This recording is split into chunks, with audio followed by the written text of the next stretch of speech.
अऊज़ुबिल्लाहि मिनश्शैतानिर्रजीम बिस्मिल्लाहिर्रहमानिर्रहीम। तमाम हम्द व सना उस परवरदिगार आलम के लिए है जो आलमीन का पालने वाला है। दुरूद व सलाम हो मोहम्मद व आले मोहम्मद अलैहिमुस्सलातु वस्सलाम पर। अज़ीज़ नाज़रीन, अस्सलामु अलैकुम व रहमतुल्लाह। आप सभी का इस्तकबाल करते हैं एक मुनफरिद प्रोग्राम जिसका टाइटल, जिसका नाम है फ़ज़ाइल अहले बैत कुरान और हदीस की रोशनी में। वाकई ये एक इल्मी प्रोग्राम होगा जो हम आपके खिदमत में पहुँचाएँगे। अहले बैत अलैहिमुस्सलातु वस्सलाम के फ़जीलत में कुरान में मुतअद्दिद मकामात पे आयात मौजूद हैं जिसकी शरह, जिसकी तफसीर इंशाअल्लाह और अहादीस नबी अकरम सल्लल्लाहु अलैहि वसल्लम के ज़रिए जो आई है, ये तमाम मजमुआ इंशाअल्लाह हम आपकी खिदमत में पेश करेंगे। और वाकई आपको ये जान करके बहुत खुशी होगी कि हमारे इस मौजू से जितने भी सवालात होंगे उनके जवाबात देने के लिए हमारे साथ स्टूडियो में मौजूद हैं जनाब पीर तरीक़त हज़रत क़ारी मोहम्मद अब्बास साबरी चिश्ती साहब, जो कि सूफ़ीज़्म यानी सूफ़ी मसलक से ताल्लुक़ रखते हैं। अब आपको जुस्तजू होगी कि देखें, आइए रूबरू कराते हैं। सलामुन अलैकुम। अलैकुम सलाम व रहमतुल्लाहि व बरकातुहू। आगाज़ करें प्रोग्राम का। जी बिस्मिल्लाह। सबसे पहला सवाल हम आपकी खिदमत में ये रखते हैं कि नबी अकरम सल्लल्लाहु अलैहि वसल्लम के बारे में ये मिलता है कि रात होती थी, चारों तरफ सन्नाटा, लोग सो रहे हैं, मगर नबी अकरम सल्लल्लाहु अलैहि वसल्लम रो रहे हैं। क्यों रो रहे हैं? इसलिए कि अपनी उम्मत की फ़िक्र कर रहे हैं, उम्मत के लिए रोते थे, दुआ करते थे, गुमराही में ना चली जाए, कैसे बचा लिया जाए। मगर एक वक्त वो भी आया कि जब सन 10 हिजरी आई और नबी आखिर इस दुनिया से रुखसत हो गए, रहलत हो गए। मगर सवाल यहाँ ये है कि इतना बड़ा इस्लाम, हुकूक उसके क़वानीन, कितनी मेहनत से इस्लाम को सजाया सवारा, लोगों तक पहुँचाया, तो किसी के हवाले करके गए कि ये मेरी मेहनतें हैं, इसको और ज़्यादा परवान चढ़ाया जाए, या तारीख़ इसके बारे में फिर कहीं बंद तो नहीं हो गया पेज? बिस्मिल्लाहिर्रहमानिर्रहीम। नहमदुहु व नुसल्ली अला रसूलिहिल करीम। अम्मा बाद फ़अऊज़ु बिल्लाहि मिनश शैतानिर्रजीम। बिस्मिल्लाहिर्रहमानिर्रहीम। ला इकराह फ़िद्दीन। सदक़ल्लाहुल अलीयुल अज़ीम। मोहतरम, आपने जो सवाल किया, आपका सवाल ये था कि पैगंबर दुनिया में तशरीफ़ लाए और उम्मत के लिए आपने वो काम किया कि जब हम पिछली तारीख़ों को देखते हैं, अंबिया की ज़िंदगी में हज़रत आदम अलैहिस्सलाम से लेकर जी और हज़रत ईसा अलैहिस्सलाम तक कोई भी नबी अपनी उम्मत के लिए इतना फ़िक्रमंद नहीं थे जितने के मेरे प्यारे नबी हज़रत सल्लल्लाहु ताला अलैहि वसल्लम थे। जी। और आपने जैसे कहा कि वो रात को रोया करते थे। हाँ। मुतअद्दिद मकामात पर बुखारी के अंदर और दूसरी तवारीख़ के अंदर और अहादीस करीमा के अंदर हमको ये मिलता है कि पैगंबर अकरम हुज़ूर सल्लल्लाहु ताला अलैहि वसल्लम रातों को उठ कर रोया करते थे, और इतने रोया करते थे कि आपकी रेशे मुबारक, आपकी दाढ़ी तर हो जाया करती थी। हो। ये रिवायत के अंदर जुमले में अल्लाहु अकबर।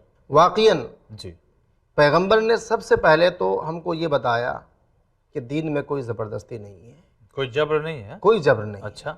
इसका मतलब ये है कि पैगंबर हमारे ऊपर अपने जाने के बाद किसी को निगहबान करके जा रहे हैं। और वाक़ियन जिस पैगंबर ने अपनी उम्मत के लिए इतनी कुर्बानियाँ पेश की हो, जी, तारीख़ के अंदर मिलता है कि पैगंबर ने ताइफ के अंदर कितनी तकलीफ़ें बर्दाश्त की और दूसरे मकामात पर कितनी परेशानियाँ आपने बर्दाश्त की, लेकिन उसके बावजूद भी जी, आपको चोट लगी, आपको तकलीफ़ आई, आप रो रहे हैं। अच्छा। एक साहिब उस सवाल करते हैं, या रसूल अल्लाह, आप किस लिए इतना रो रहे हैं? ज़ैद बिन अरक़म, अच्छा, साहबी रसूल है, जी, आप क्यों रो रहे हैं? हज़रत अबू हुरैरा रज़ियल्लाहु तआला अन्हु ने इस रिवायत को पेश किया है। अच्छा। मुस्लिम की 5वीं जिल्द के अंदर। तो रसूल ने कहा कि आप मुझे छोड़ दीजिए, रहने दीजिए। तो उसके बाद आपको चोट लगी कि नहीं?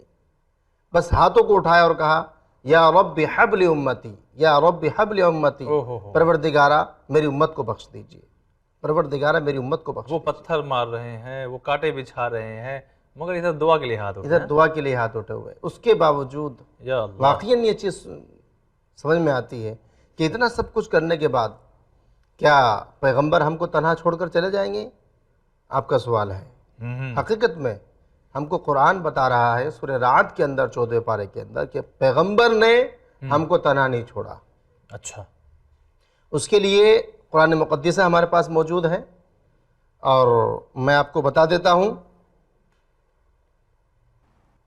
ये सूरह रात की आयत नंबर 7 है, अच्छा। जिसमें परवरदिगार इरशाद फरमाता है। यहाँ मैं सूरत आयत पढ़ने से पहले एक बात आपको बता दूँ। हाँ ज़रूर ज़रूर। कुछ लोगों के जहन में ये होता है कि पैगंबर ने ये जो बातें बताई हैं ये कुछ टाइम के लिए बताई है। ऐसा नहीं, कुछ टाइम के लिए मतलब कुछ वक्त के लिए, अच्छा, या किसी के दिल को समझाने के लिए बताई है। ऐसा बिल्कुल भी नहीं। क़यामत के लिए नहीं। हाँ, कुछ लोगों के उस जहन में माहौल ऐसा और हो। उस जमाने के लिए। जी जी अच्छा जी। अच्छा। मैंने देखा है, आपके यहाँ तो मुझे नहीं मालूम, जी जी। लेकिन मेरी मसलक के अंदर, मेरी जमात के अंदर ये देखने को मिलता है कि कुछ लोग कभी कभी ये कहते हैं कि पैगंबर ने ये सब किया तो कुछ टाइम के लिए किया और अपने घर वालों के लिए किया, या इसके, ऐसा नहीं है। हाँ, घर हुक्म अलग है, बाहर का हुक्म जी। अलग है, ये सुनने में बहुत आया है। देखिए, हदीस को हम कह सकते हैं कि ये हदीस जो है घड़ ली गई होगी, बना ली गई होगी। तारीख, हिस्ट्री के अंदर भी ऐसा हो सकता है। ये हो सकता है, ये हो सकता है, मुमकिन जरूरी है। नहीं है मगर हो सकता है। जी, हो सकता है। लेकिन परवरदिगार का कलाम, अरे जिसको कुरान मजीद कहा जाता है, उस कुरान मजीद के अंदर साफ साफ परवरदिगार ने इरशाद फरमाया। सूरह रात की आयत है, बिस्मिल्लाहिर्रहमानिर्रहीम, व यक़ूलुल्लज़ीना कफ़रू लौला उनज़िला अलैहि आयतुम मिर रब्बिह इन्नमा अंत मुनज़िरुन व लिकुल्लि क़ौमिन हाद। ये कुरान की आयत है सूरह रात की। इसमें परवरदिगार इरशाद फरमाता है, और काफिर कहते हैं कि क्यों ना उतारी गई उनकी तरफ कोई निशानी उनके रब की तरफ से। आप तो डराने वाले हैं और हर कौम के लिए हादी हैं। हर कौम के लिए हादी है। अच्छा। अब यहाँ पर मुफस्सिरों ने अलग अलग तफसीरें की हैं। अच्छा अच्छा। इसमें दो जुमले आए हैं, एक आप डराने वाले हैं, दूसरे आप हादी हैं। जी। अब पैगंबर से पूछते हैं कि आप डराने वाले भी आप ही हैं और हादी भी आप ही हैं, या ये दोनों चीज़ें अलग अलग हैं? अच्छा, ठीक है। अब आप ये देखिए, मेरे हाथ में इस वक्त जो है ये इमाम जलालुद्दीन अब्दुर्रहमान बिन अबी बकर अल्लामा जलालुद्दीन सुयूती अलैहिर्रहमा की तफसीर दुर्र मंसूर मेरे पास है। अच्छा, वॉल्यूम ये मैं आपको दिखा रहा हूँ। जी। अच्छा, तो ये, और ये जिल्द नंबर 4 है, यहाँ से जो दिखाई दे रही है ये जिल्द नंबर 4। ये तफसीर दुर्र मंसूर है जी, और इसकी जिल्द नंबर 4 है। और ये तफसीर दुर्र मंसूर कोई ऐसी तफसीर नहीं है। मैं 2 मिनट लूँगा आपकी अल्लामा जलालुद्दीन सुयूती के बारे में। बयान कीजिए। अल्हम्दुलिल्लाह, अल्लामा जलालुद्दीन सुयूती अलैहिर्रहमा हमारे बहुत बड़े आलिम हैं। अच्छा। लेकिन उसके साथ साथ इनकी ज़िंदगी में जितना काम अहले इल्म के लिए इस शख्सियत ने किया, जी, उलमा की हिस्ट्री में किसी ने नहीं किया। कोई ऐसा टॉपिक नहीं है, कोई ऐसा दीन का शोबा नहीं है जिसके ऊपर इन्होंने किताबें ना लिखी हों। अच्छा। यहाँ तक के मैंने ये देखा है कि हर मकतब फ़िक्र के लोगों के यहाँ, जी, चाहे वो उलमाए देवबंद से ताल्लुक़ रखते हो या उलमाए बरेलवी से ताल्लुक़ रखते हो, किसी भी मसलक से ताल्लुक़ रखते हो, हत्ता कि मैंने शिया कौम के मदरसों में भी देखा है। अच्छा, कि शिया कौम के मदरसों में भी इनकी कुछ किताबें पढ़ाई जाती हैं। ओह, ये वो आलिम दीन है, ये ऐसी हस्ती हैं। जी। अच्छा, तो ठीक। इन्होंने तफसीर लिखी, और इनकी तफसीर एक नहीं है, इन्होंने 3 तफसीरें लिखी हैं। अच्छा जी। पहली तफसीर इनकी तफसीर दुर्र मंसूर है, जी, जलालैन शरीफैन है। अच्छा। जो हमारे यहाँ मौलवियत के 6ठे साल में मदरसों में पढ़ाई जाती है। उस तफसीर को पढ़े बगैर कोई मौलवी नहीं बन सकता। अच्छा। तमाम हमारे जितने भी, चाहे वो मसलक के अलग अलग हों, सुन्नी मजहब में अलग अलग मसलक है, सबके यहाँ पढ़ाई जाती है। अच्छा, जी। तो वो इसकी तफसीर जब करते हैं, मैं सबसे पहले आपको इसकी तफसीर सुना देता हूँ। जी जी। इमाम इब्ने जरीर तबरी और इब्ने मरदुया हज़रत इब्ने अब्बास रदी अल्लाह ताला अन्हु से रिवायत करते हैं। पेज नंबर भी बता दीजिए, सब जी, कुछ हो गया। इंशाल्लाह मैं आपको पेज नंबर भी बता देता हूँ। पहले रिवायत मुकम्मल पढ़ देता हूँ। कीजिए। रिवायत किया है मुनज़िरुन, मोहम्मद सल्लल्लाहु अलैहि वसल्लम है और अल्लाह ताला हर कौम को हिदायत देने वाला है जी। एक दूसरी रिवायत में है कि रसूलुल्लाह डराने वाले हैं और लोगों को परवरदिगार की बातें उन तक पहुंचाने वाले हैं। ठीक। ये तफसीर दुर्र मंसूर की चौथी जिल्द है और इसका पेज नंबर 129 अच्छा है। ठीक है। और फिर इसमें दूसरी तरफ उन्होंने बताया, दूसरी एक और रिवायत है जो हज़रत अबू बुरैज़ा रज़ी अल्लाह ताला अन्हु से रिवायत है। वो फरमाते हैं कि फरमाया रसूल अकरम सल्लल्लाहु ताला अलैहि वसल्लम ने, इन्नमा अंता मुनज़िरुन, कि इससे आपने पैगंबर ने अपना हाथ उठाया और उठाने के बाद अपना हाथ अपने सीने के ऊपर रखा। अच्छा। और सीने के ऊपर रखने के बाद फरमाया, अपना हाथ सीने पर रखने के बाद फरमाया अंता मुनज़िरुन, इससे मैं मुराद हूँ। अच्छा। फिर आपने मौलाए कायनात को बुलाया, फिर हज़रत अली के सीने पर हाथ रखा। अच्छा। और फरमाया लिकुल्लि कौमिन हाद, हर कौम के लिए आप हादी हैं। अच्छा, यानी जो दो चीजें थी इसमें, जी।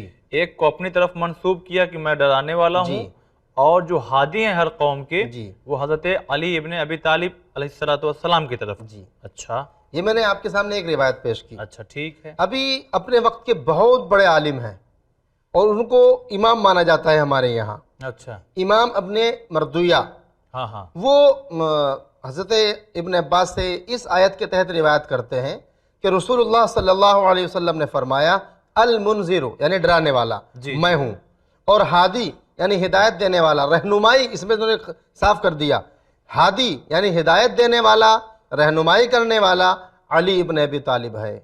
दो रिवायतें मैंने आपको बताई। जी जी। अब लास्ट और आखिरी रिवायत, अच्छा। जिसके अंदर पूरा जुज है इस आयत का, इसी आयत की तफसीर। जी। इमाम अब्दुल्लाह बिन अहमद, हमारे यहाँ इनका बहुत बड़ा मर्तबा है अच्छा। अल्हम्दुलिल्लाह, और बहुत ऊंचे मकाम के इनको आलिम मानते हैं। जी जी। उन्होंने अपनी मसनद के अंदर, हम्म।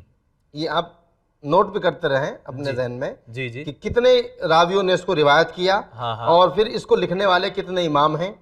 अच्छा। इमाम अब्दुल्ला हम्म। और हज़रत अबू बुरैज़ा, जी। ये सब इन्होंने। फिर तीसरे मैं आपको बता देता हूँ, इमाम इब्न अबी हातिम तिबरानी, वो औसत में और हाकिम में, वो और हज़रत इब्न असाकर रहमतुल्लाह ताला अलैह, अच्छा। ये 5 मुअर्रिख और मुफस्सिर हो गए। इन्होंने रिवायत किया अच्छा। कि हज़रत अली रज़ी अल्लाह ताला अन्हु से रिवायत है कि रसूल सल्लल्लाहु ताला अलैहि वसल्लम मुनज़िर हैं और मैं हादी हूँ। अच्छा। और एक रिवायत में है कि हादी बनी हाशिम का आदमी है और मुराद हज़रत अली इब्न अबी तालिब करमल्लाहु वजहुल करीम से है। अच्छा। अब आपने जो ये सवाल किया कि क्या पैगंबर अपने जाते वक़्त हमको तन्हा छोड़कर गए, हाँ, या किसी के हवाले या करके किसी गए, के हवाले करके गए, मगर आपने आयत तो उसकी तफसीर बहुत ही अच्छी सुनाई वाकई। इसलिए मैंने यहाँ हदीस पेश नहीं की, हालांकि तरमिज़ी शरीफ की दूसरी जिल्द है अच्छा।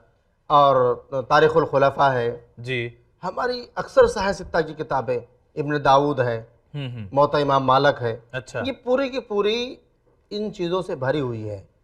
अच्छा। लेकिन मैं इसलिए आपको कुरान पहले सुनाया। अच्छा, कि मैं भी सूफीज़्म से हूँ जी। और हम लोग देखते हैं कि अक्सर लोग, जी। दूसरे मसालक के लोग जो हैं, वो जब भी अहले बैत की गुफ्तगू हम करते हैं जी, तो वह हदीस को नहीं मानते, अच्छा, इनकार कर देते हैं। हाँ, ये तो है बहुत ज़्यादा कि भाई जो भी कहना है आप कुरान से साबित कीजिए। कुरान से कीजिए। जी, तो कुरान से कीजिए। ठीक है। और सीरत की किताबें हैं, हिस्ट्री की किताबें हैं, उनको भी नहीं मानते।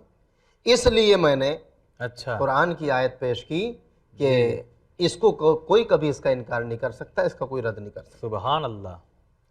अब यहाँ पर मैं आपको ये एक बता देना चाहता हूँ ज़रूर कि हज़रत अली करमल्लाहु वजहुल करीम जब हमारे लिए हिदायत है बज़ुबान पैगंबर, हाँ, और बहुक्म रसूलुल्लाह, जी जी, क्योंकि ये जो यहाँ मैंने बयान की है ये रसूल का कलाम नहीं है, बल्कि ये अल्लाह का कलाम है, अल्लाह का कलाम। इंपॉर्टेंट बात यह है कि परवरदिगार ने बताया कि महबूब आप मुनज़िर हैं, आप डराने वाले हैं, और अली हादी हैं, हिदायत करने वाले हैं। हिदायत करने वाले हैं।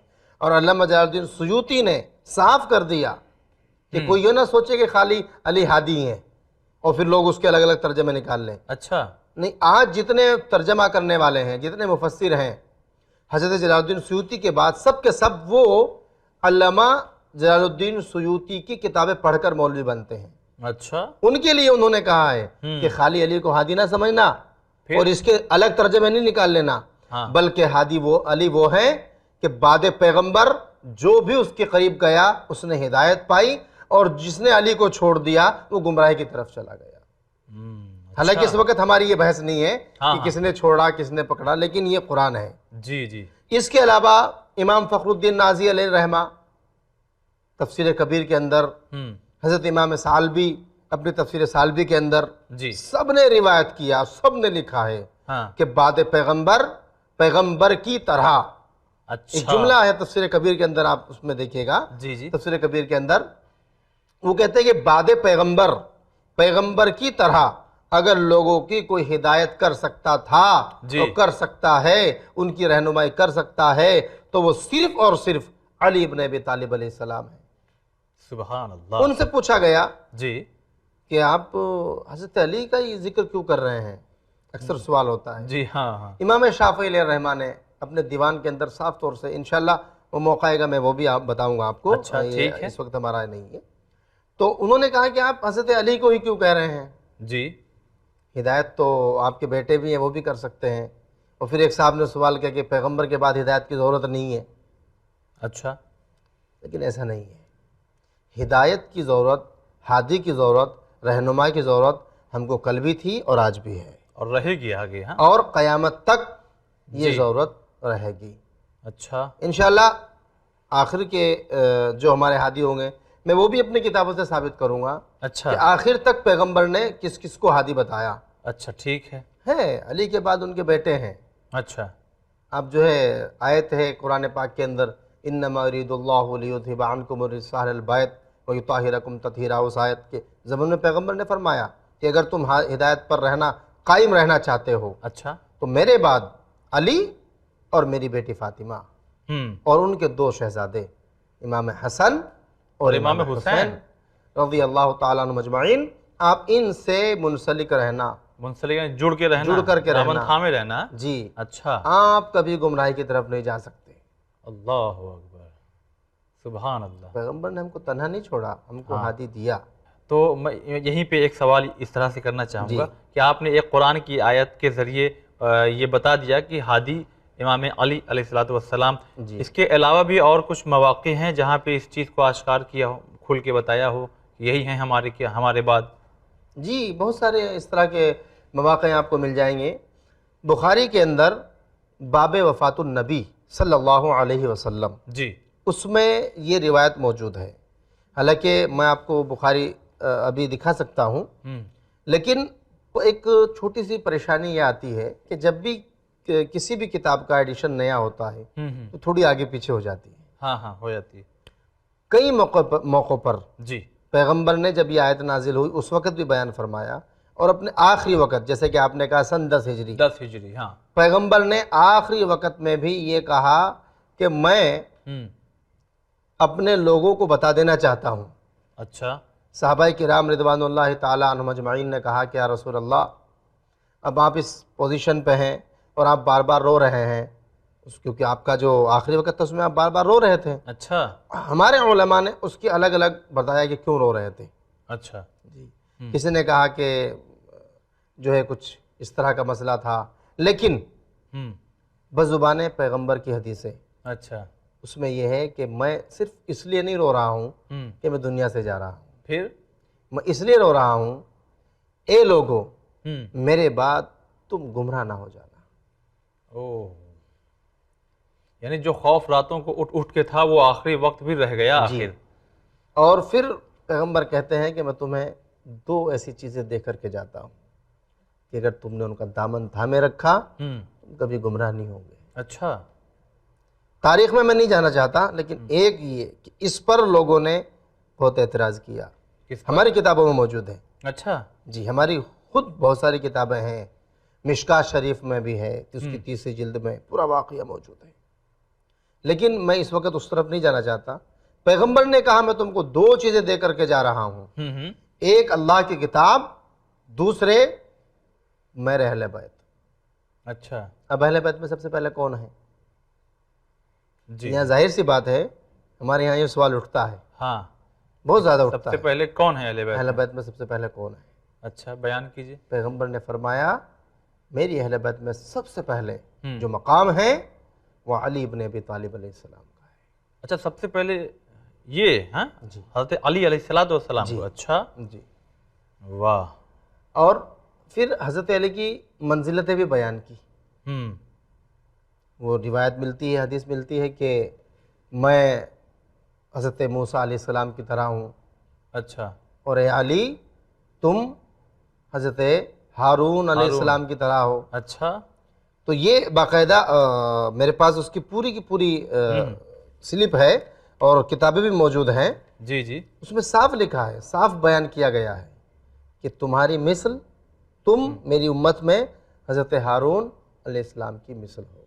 अच्छा, तो साफ जाहिर हो गया कि पैगंबर ने के मौके पर नहीं फरमाया। यानी कई और भी यानी मौके पे हुजूर ने बताया। जी, मैं सबसे पहले आपको हवाले नोट करा देना चाहता हूँ, अच्छा, और हमारे नाजरीन जो इस प्रोग्राम को देख रहे हैं वो सिर्फ ये ना समझे कि हम ऐसे ही बोल रहे हैं, हम अपनी किताबों के अंदर तलाश करें। सबसे पहले किताब है उसदुल गाबा फी मारिफत सहाबा। जी जी, इसमें इस किताब के अंदर हमारे जो सहाबा किराम रिज़वानुल्लाह ताला अन्हुम अजमईन हैं उनकी तारीफ़ की गई है, उनकी मारिफत कराई गई है। ये उसदुल गाबा के अंदर जिल्द नंबर 4 और पेज नंबर 608, अच्छा, उसके ऊपर ये रिवायत 2 दफ़ा आई है। ठीक, फिर उससे आगे चल के पेज नंबर 610 पर भी ये रिवायत मौजूद है। अच्छा, मिशकात शरीफ, दूसरा हवाला मिशकात शरीफ जिल्द नंबर 3 सफ़ा नंबर 242, हदीस नंबर 5826, अच्छा, उसके अंदर भी ये वाक़या मौजूद है। और इज़ालतुल खीफ़ा, इज़ालतुल खीफ़ा वो किताब है कि जो हमारे मुहद्दिस आज़म दहलवी साहब ने जी जी, लिखी, अच्छा, और अक्सर जो कुछ इश्काल होते हैं आप लोगों के, आपके मज़हब के जो एतराज़ात होते हैं, हाँ हाँ हाँ, ये किताब उस ज़िद में लिखी गई है, उसके रज़ में लिखी गई है। अच्छा अच्छा, यानी खिलाफत का हकदार कौन है। यहाँ हमारा मौजू खिलाफत नहीं है, हाँ हाँ, मगर लेकिन मैं बता रहा हूँ उस किताब के अंदर, उसकी जिल्द नंबर पहली अव्वल जी, उसके अंदर साफ पेज नंबर 603 से लेकर और पेज नंबर 607 तक, अच्छा, ये रिवायत बराबर तकरीबन 8 मरतबा 8 तरीक़ों से उन्होंने अलग अलग पेश की। फिर बुखारी शरीफ, सही बुखारी, सही अच्छा, बुखारी, बुखारी के जो हमारे यहाँ बुखारी को हम कुरान के बाद सबसे अफजल तरीन किताब मानते हैं, अल्हम्दुलिल्लाह उसको मानते हैं। अच्छा, और हमारी जो सही किताबें हैं, सही सित्ता 6 किताबें हमारी जो हैं, जी जी, उनकी पहली किताब यानी पहला मकाम इसका है सही बुखारी, जी। अच्छा, और बुखारी शरीफ की जिल्द नंबर 2, अच्छा, उसके अंदर भी यह हदीस नंबर 903 और पेज नंबर 448, 448, उसके ऊपर साफ लिखा गया है कि पैगंबर ने फरमाया मेरे ए अली तुम्हारी मिसल इस तरह है मेरी उम्मत के लिए जिस तरह हज़रत मूसा के ज़माने में जनाब मूसा के बाद हज़रत हारून अलैहिस्सलाम की थी। अच्छा, लेकिन मेरे बाद नबी नहीं है, लेकिन काम आप वही करोगे बरूए कुरान। जी जी जी, मैंने जैसे सूरह रात की आयत पढ़ के आपको बताई, हाजी आप ही हैं, मगर आयत नंबर 7 सूरह रात की, उसमें साफ परवरदिगार ने कहा अली तुम अपने दिल को छोटा मत करना, ए लोगो तुम गवाह रहना। इस आयत के ज़मन में और इन हदीस के ज़मन में जी, अगर तुमको कोई हिदायत कर सकता है, तुमको कोई हिदायत पर रख सकता है और तुमको कोई गुमराहियत से बचा सकता है तो वो सिर्फ और सिर्फ अली इब्न अबी तालिब करमल्लाहु वजहुल करीम है। सुबहान अल्लाह। चलिए आगे देखिए, महदूद वक्त हमारे दरमियान से ज़रूर गुजर गया, लेकिन नाज़रीन वाकई बहुत ही दिलचस्पी पैदा हो रही होगी कि काश की और भी कुछ फ़ज़ाइल अहले बैत अलैहिस्सलाम बयान किया जाए।